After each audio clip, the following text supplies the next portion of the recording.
স্নিগ্ধার ঘরোয়া রান্নার পক্ষ থেকে সকলকে স্বাগত। আজকে রান্না করব সজনে ডাঁটা। সজনে ডাঁটার ভাজা বানাবো। সজনে ডাঁটার খোসা ছাড়িয়ে ভালো করে ছিলে বেছে ধুয়ে রেখেছি। সজনে ডাঁটা এবার সেদ্ধ করে নেব।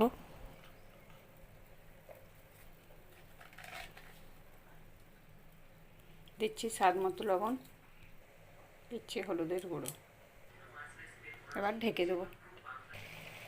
সজনে ডাঁটাটা অনেকটাই সেদ্ধ হয়ে গেছে। এবার দিয়ে দিচ্ছি সরষে আর লঙ্কার বাটা,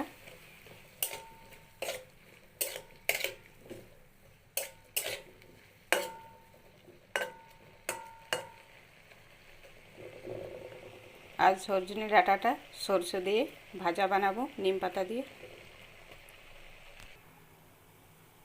সজনে ডাঁটাটা সরষে বাটার সাথে শুকনো শুকনো করে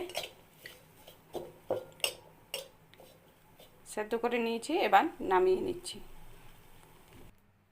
তেল গরম হয়ে গেছে, নিম পাতা দিয়ে দিচ্ছি।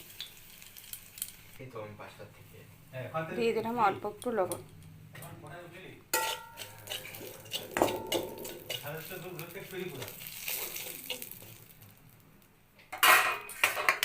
পাতাগুলো ভাজা হয়ে গেছে, এবার সজনে ডাঁটা দিয়ে নামিয়ে নিই।